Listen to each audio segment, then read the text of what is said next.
All right. Welcome back into another episode of Indiebnb. Today I am joined by Stefan West from beautiful Geelong, Australia. Did I pronounce that right, or did I butcher it? Nah, perfect, Grant. Thank you so much for having me, man. Yeah, it's funny, I've always been asked, is it like Stefan or Stefan? And I've actually had friends in the past like argue with other people that it's Stefan. I'm like, I actually think it's Stefan. But it's always one or the other. Gotcha. Yeah. Well, I mean, we appreciate you taking the time. I mean, you're coming to us from the future. So our listeners, when they hear this, they'll be, hearing a conversation from the past to the future. We kind of got some kind of echo chamber. So talk to us, what are the top 5 stocks we need to buy today? Like, what are the things we need to be doing, as we are, moving into our Tuesday, Yep. So I'm glad you asked because I've got a big list of stocks right in front of me and we'll get. Oh man. Well, I good. Well, I saw a video online and it was really funny. I don't know if you've seen it circulating around, and it's a guy being like, I think it's a comedian, and he's like, I'm not convinced if I got put back into the past, I could convince I'm from the future. So he's like, if somebody asked me from the past, if I was, say, in 1900 and got dropped there, and you're like, oh, I've got phones are going to be released. You're going to be able to talk to each other in 100 years. And they're like, oh, yeah, cool. How does that work? And he's like, I wouldn't be able to explain it, yeah, we kind of we've taken for granted the there's so much knowledge out there that we just can't. There's no way for me to be able to explain like how we're doing this, Yeah, how this exactly. microphone works, like any of that stuff. Like it's all, it's done. I feel like there's like a handful of people who control all of the knowledge of technology and all that stuff. So Yeah, well, he's got a point for sure. But yeah. well, Stefan, I mean, like with the, with your music and everything, you have going on. I mean, I guess educate us. We're North America. We're a new wave of folks that can listen to Stefan West. I mean, talk to us Mm. about, how'd you get going on this? What made you inspired to become an artist? Yeah, so, I mean, I grew up playing music, my dad played trumpet. I used to watch him like marching in these brass bands. I started playing keys when I was a kid and played trumpet for a little bit myself. And it was just something that was always in our household, I remember mum and dad having party after party growing up and dancing around on the couches to all of their favorite songs. And then as I grew into my teens, I was like, I love this. I played bass, I played guitar, I played drums, a little bit of everything, and grew up really listening to all like the pop punk type stuff. Like, love Blink, love Sum 41, all of that genre of the late 90s, early 2000s. Yeah, I just fell in love with it, man. It's always been a way for me to express myself and kind of make sense of the world around me. I think there's something magic about when melody meets instrumentation meets like explorative lyricism, and it's like you get this chance to explore ideas in a way that would otherwise be seemingly impossible, so that's sort of what I just fell in love with it from a young age. I mean, prior to this project being a solo project, I played in a bluesy based rock and roll band and sung at the front of that, which I loved, but it didn't feel as authentic as the project that I'm working on now. So I'm just excited to be releasing music that really feels like me, and I think represents at this point the whole scope of what I love within the music industry.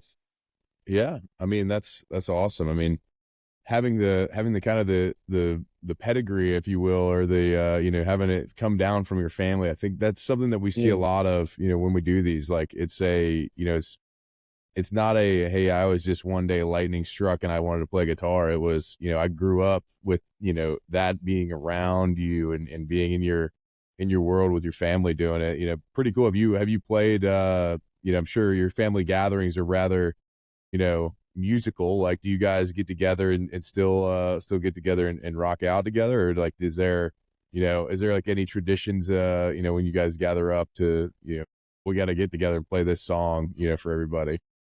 So Dad's actually playing trumpet on this album, which is Oh, amazing. So the horn section in Take What You Need is my dad. And Slow Down World's another track that I recently released. Dad's playing on that in the chorus as well. And then there's one more coming out later this year that he's on as well. So it was cool. Like, I think for me, getting towards the later side of my teens, I had as we all do, went through some adversity and maybe wasn't as close to my family as I would have liked to have been. And then coming back in and doing this project, like music's the glue that held me and my dad together for sure. Like he's actually working on me with all of this now.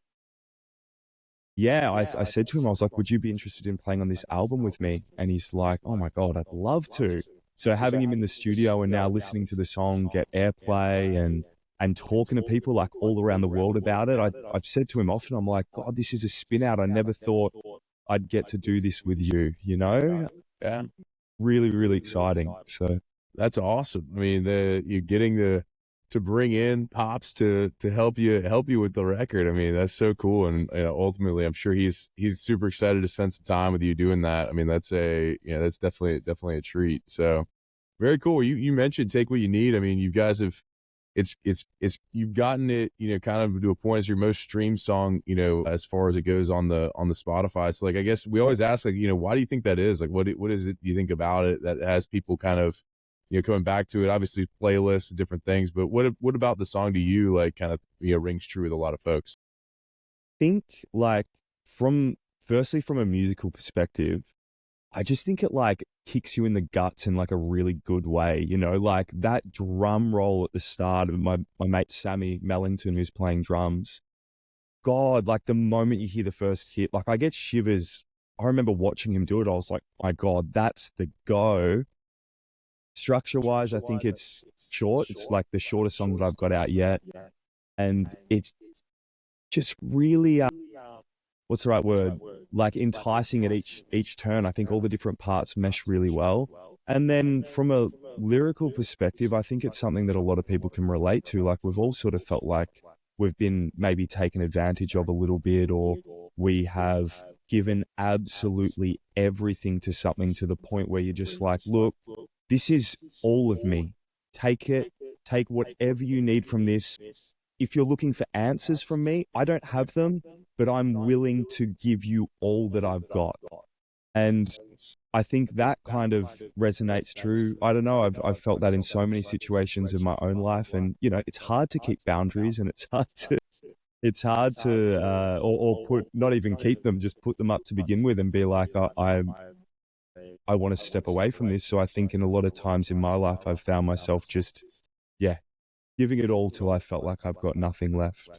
And I think maybe that can ring true with other people too. I mean, I love that. I love that. Giving it all till you got nothing left. I mean, like, I think everybody probably has felt that, in a similar way. And I think that definitely speaks true. So, with this song, like, did you come up with it just straight off, it just came to you one day, or like, what was the process to kind of, get in? And, you mentioned obviously your dad's on the horn and your buddy Sammy's on the drums. Like, did Yeah. you write all the parts and demo it for him? Like, what was your process to kind of get it created from nothing to something? Yeah. So lyrically, so I actually wrote this song in COVID. Everything shut down. I couldn't play any gigs. I actually was teaching yoga and Pilates at the time as well. So everything, I don't know what it was like for you guys, but I was in the state, it was the most locked down state in the world, Victoria. Like it was pretty intense over here. So when everything locked down, I went back and worked a bit of a trade job. And I actually wrote this song climbing up and down ladders. I remember the day, I remember the house that I was at, and I was like, I had the just the chord progression on my phone and rough takes of the lyrics, just like the melodies hummed. And I remember climbing up the ladder going, oh my God, that's verse one. And I was just trying to think of explore different scenarios that firstly, I felt like I'd given everything to, but secondly, just felt like that I wanted to explore myself, and that tied into to the vibe of the song. So yeah, wrote that climbing up and down the ladder. Then when things kicked off even more down here, I took a lot of time off and just taught some yoga online. And then it's actually when I finished writing all these songs. So me and one of my best friends, Aaron Shembri, we wrote the songs together over Zoom. So get all the chord progression together, get the vocal melodies down. Then I'd send him the demos and he layered them up. So all those guitar riffs, those second, third guitars, that's all Aaron Shembri. The harmonies, that's him in the background as well.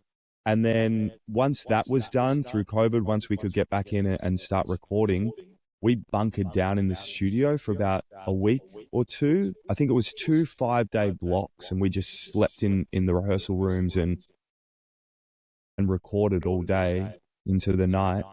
And yeah, we got the bass of the tracks down, being Sammy on drums, Shembri on bass, and me on guitar, scratch guitar and vocals. And it's funny, this first track, it wasn't even like one of the songs to sort of, I didn't even know if it was going to be on the album, if I'm honest. It was just like, oh, I think it's something, I don't know if it's lacking. It's pretty short. Don't know what to do with it. As soon as it was recorded, I was like, oh my God, this might be my favorite song on the album. It's definitely up there. And then Dad came in. Once all that was done, we laid the guitars up a bit, and Dad came in and laid the horns down towards the end. And it just felt so good to have them on there.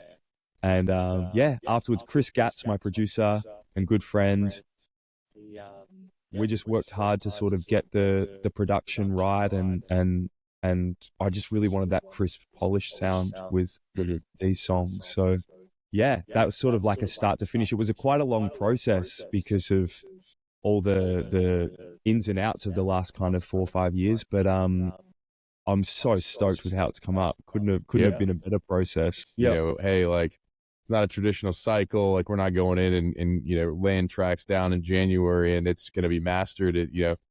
These things, kind of got put on, a lot of things got put on the shelf, or, for one reason or another, kind of got, slowed down. So, the fruition, I'm sure, of getting it out there and getting the, having it have some success, I'm sure is awesome to feel. So, I mean, yeah.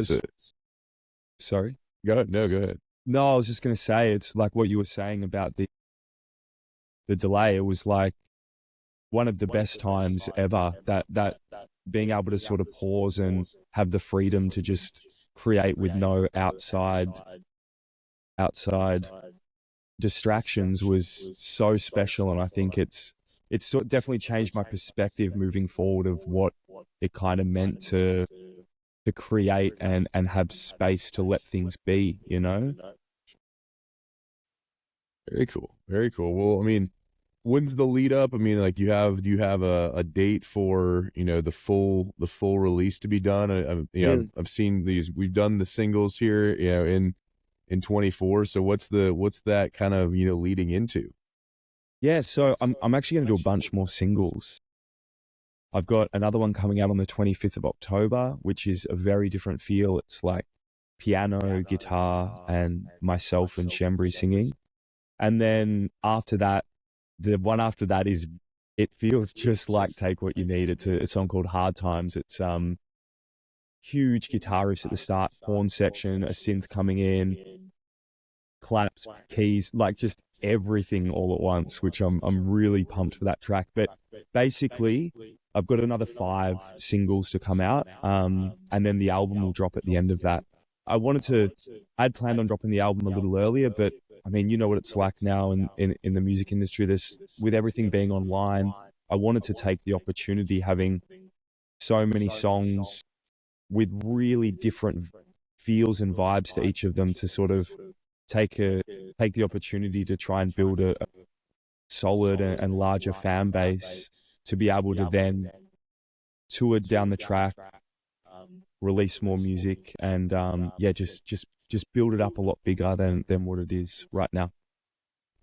Gotcha. So, album coming after the 5 singles, kind of getting that, getting all the music out there and getting it going for that's, all the Lord, our Lord algorithm himself, Lord algorithm. getting it all out there so we can get the please the Spotify and Apple Music, folk, and if we're, it'll be able to help you get more views and fuel that tour. Well, speaking of Yeah. that, I mean, like, from your experience, even with, your past band or, with this project, like, have you done like any tours, for, Yeah. this specific thing, or is it mainly just your experience from leading that other band?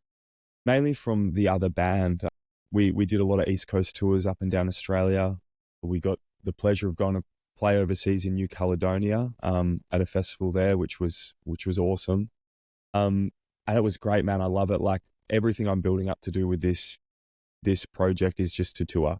Like, I really want to tour the world. I want to get over to the States. So I want to get over to Europe and UK. And yeah, it's definitely the freedom of creating and putting things out myself has been amazing.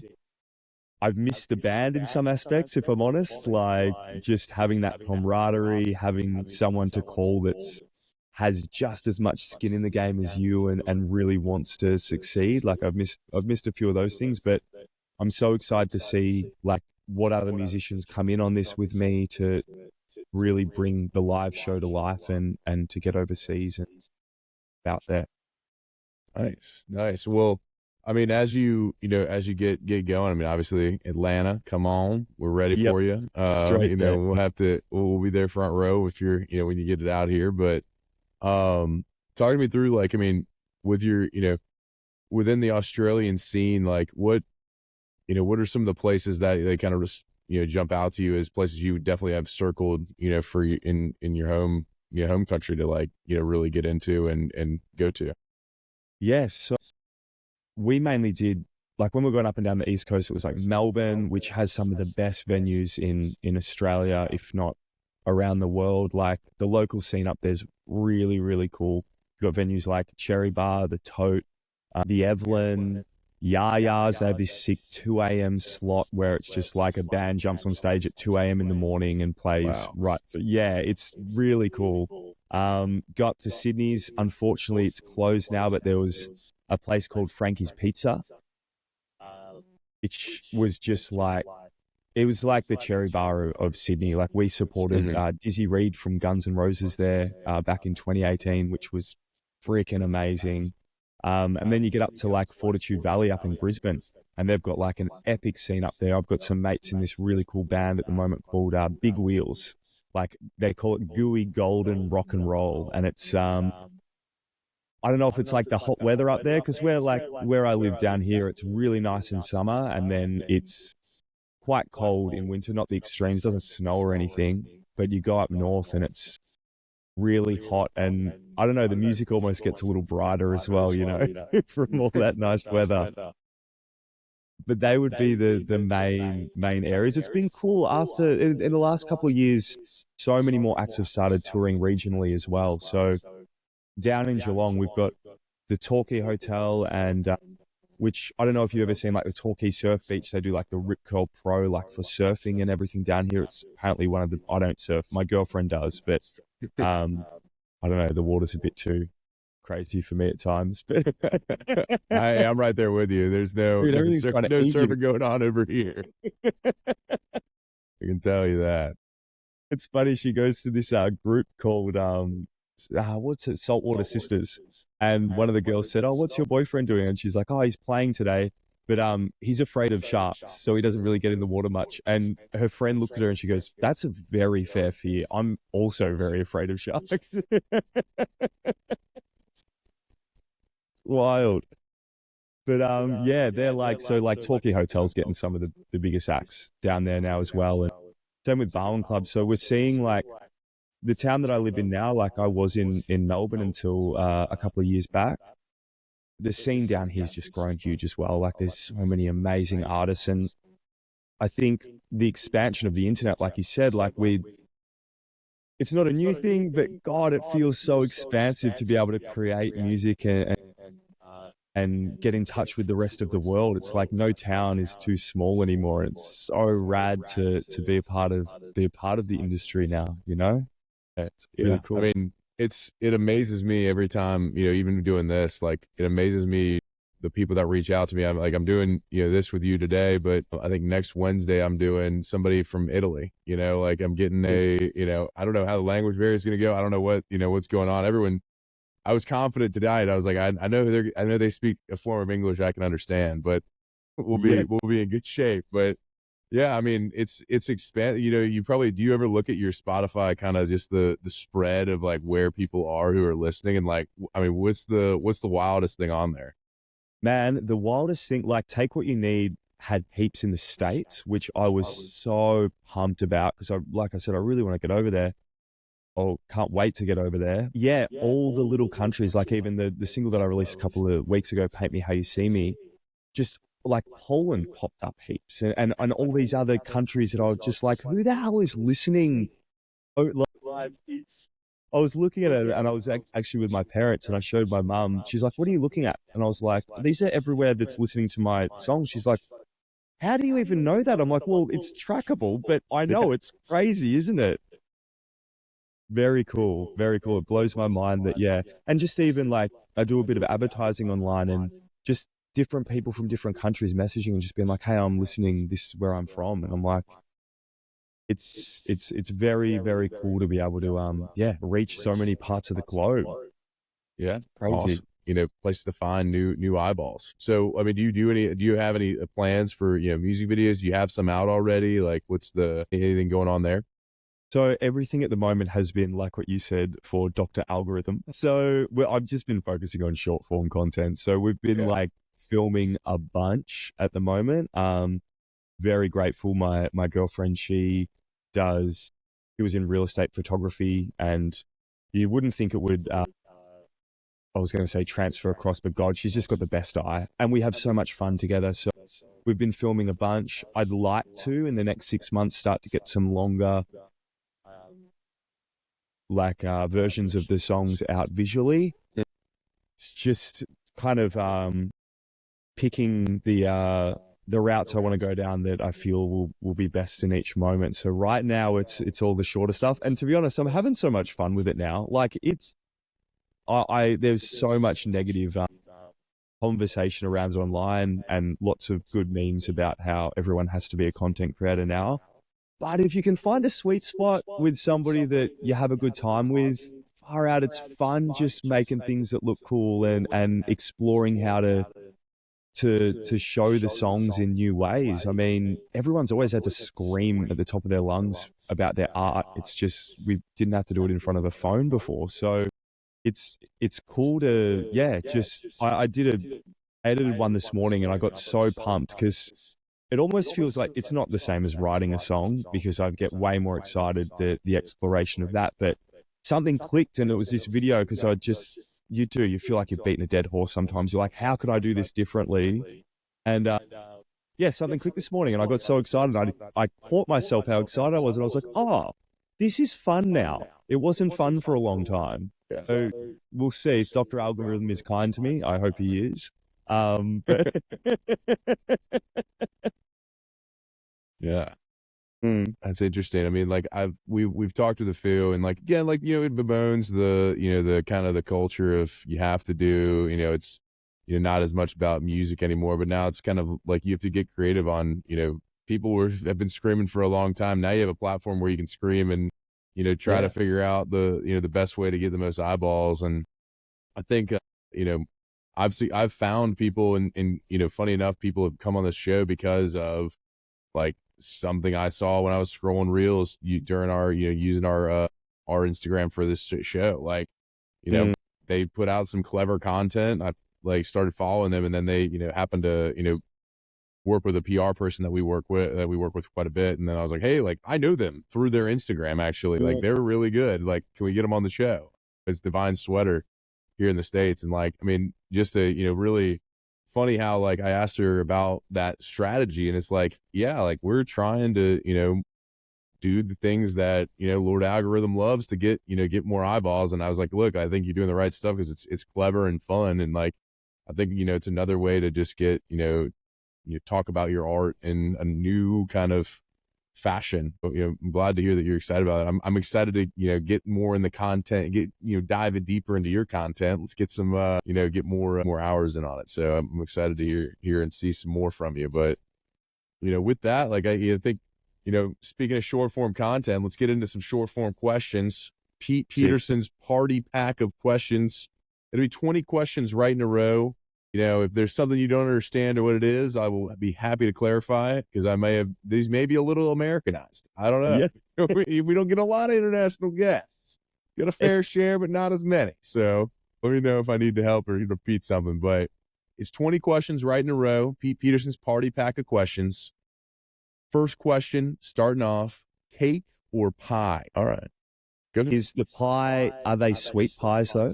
Sweet pies. Yeah, sweet pies. Yeah, so we have heaps. We have mainly over here, we have meat pies. Okay. Yeah. Which are good. Chicken pot pie. You can't go wrong. Can't go wrong with the minced meat pie. I believe I've had that somewhere, but okay. All right. Just sweet a quick pies. side note, when I lived in London for a little bit, and at Christmas time, they had mince pies everywhere. And I was walking around, I was like, why the hell are these people eating so much meat pie at Christmas? Like, I was like, what are they doing? And then I bought a pack, and it's minced fruit pie. Yeah. That's tough. Hey, now you know. You know what Now I life's know. about. All right. Salad or soup? Soup. All right. I like Sunrise or sunset? What are you seeing more of these days? Sunset. Sunset. All right. But would you rather hit a home run or score a touchdown? Which I now realize not a great question. Home run. Home Just run. because I'm not very good. I mean, I played a little bit of softball at high school, and the feeling of the ball hitting the bat is so damn satisfying. I've never run a touchdown, so I don't know what that feels like. But yeah, the home run, I reckon it'd feel pretty good. I love it. All right. Are you having more nights in or nights out these days? It's 50-50. If like gigs, I play like 4 nights of gigs a week, so you could argue nights out, but at every chance I get, I just want to hang out at home at the moment. Yeah. Okay. All right. We'll call it a night in. That's what you want to be having more of. All right. When you do go out on your own time, not working, when your jam comes on, are you more likely to hit the robot or the worm as the dance move of your choice? Robot. Not getting on the floor? Just feel like that could go really badly for me. I don't think anything would get hurt, but I don't think I'm as bendy as I think that I am.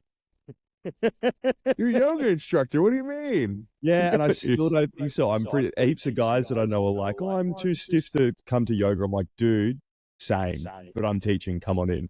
I love that. Well, guac or queso at your favorite Mexican spot? Guac. All day? Guac all day. Love guacamole. All right. Waffles or pancakes? I don't eat waffles much. Pancakes. I love a pancake stack with bacon, maple syrup, and a bit of fruit on top. All right. We got a great restaurant for you here when you come called International House of Pancakes. Delicious. You got to get in there. Yeah, they'll stack one up for you. It'll be great. Coffee or tea with your pancakes? Tea. All right. Tea. Dogs or cats? Dogs. All right. Love Ninja dogs. or a pirate? What do you identify more with? Ninja. All right. For sure. Getting up and down the ladder as quick as possible and silently as possible. Writing songs in his head. Yeah. Love that. Love that. Gatorade or Powerade? I don't know if you have either of those. This is a terrible one we got, but We have both of those here. We do. Yeah. Just trying to think. I haven't had either for a while. When I did, I would say like a blue or red Powerade. Yeah. Okay. The blue Powerade. I have had many of those. They are refreshing. I love it. Yeah. Toast or bagels? Bagels. All right. Bagels all are right. delicious. The studio I used to teach at, there was a bagel shop around the corner, and I frequented it. Yeah, a lot of bagels were eaten. Love that. Chips or pretzels? And we're talking about potato chips, not like crisps, like fries. Fries or pretzels. Well, chips, like potato chips. Sorry. Yeah, chips. I would say Chips. chips. All right. Yeah. What about, all right, so fries or tots? Fries. Fries. Love Get into there. fries. All right. Yeah. After a long day, show or a movie to unwind? See, my mind always goes, I want to watch a movie and I want to be told a story. But realistically, a TV show gets put on because it takes me so long to find anything that I Yeah. want to watch. Gotcha. Gotcha. What I about love are to. aliens real? Absolutely. Yes, absolutely. All right. Yeah. Bigfoot? You guys have a large ape-like creature walking around Australia? We have many large white creatures walking around our supermarkets, actually. Big Australian man going, "Ugh." Gotta say, I hadn't thought about that. Woo! Yeah, no, so it's actually funny. Down here, we've got in the Otways, which is rainforest, it's about 40 minutes away from where I live. There's actually like big cats. So the old myth is that there's that someone's let like panthers from a circus or something off into the Otways. And then 2 years ago, they got CCT footage of one of the Surf Coast towns, and there's this massive panther-looking thing in the car park, and everyone's like, "Holy shit!" It's like not pretend that it's either an enormous feral cat or it looks like a panther, dude. It's crazy. So we've got more of those, and I'm sure Bigfoot was real at some point. I don't know if anybody's finding him right now, but All right. I love the education on the Australian Bigfoot of these giant panthers running around the coastal towns. I love that. yeah, Well, it's crazy, dude. Because we used to go out down there a lot, and there was a few very late nights we were down there, and we're like, did we see the cat, or like, what's the thing? And then I saw it last year. I was like, oh my god, I could have been eaten. Like there's actually cats in there. I don't think this is the only thing you got to worry about in Australia. If I've heard from a lot of folks who've been there, but yeah, I mean that's intense. I love that. Yeah. All right, is love at first sight real? Yes, I want to say yes. I do think so. I think there's a feeling that you can't shake when you see somebody that you're supposed to be with, and whatever that is, if we call it love at first sight, I definitely think it's a thing for sure. Feeling that you can't shake. I haven't heard that in a while. I love that. That's a good way to describe it. Final question of Pete Peterson's party pack of questions. Who are a couple of bands that we might not know that we ought to check out? Okay, Just give us two. Big Wheels, Australian, like I said, gooey rock and roll. You'll love them, man. And then one of my other really good friends, Noah Vernon, is a pop artist from same town as me. Yeah, he's doing some really cool stuff. And the new music he's got coming out is rad, like really, really good. So check him out. All right, with Big Wheels, Noah Vernon, Stefan West, thank you so much for taking the time on this I guess Tuesday afternoon for you. And thank you so much for coming from the future to let us know everything's going to be okay tomorrow, and that the world keeps turning. But we appreciate you taking the time to come on here. Obviously, everybody follow him on Instagram, follow him on Spotify. Find him. Go listen to Take What You Need. It's a jam. We'll have all the stuff on the description of this podcast linked out, so you can go check out his stuff. And Stefan, anything else that we're missing there we want to plug? No, that's everything. Just check me out online, like you said. And thank you so much for having me, man. This has been so much fun to hang and talk. I really, really appreciate it. You got it, man. You got it. We appreciate you.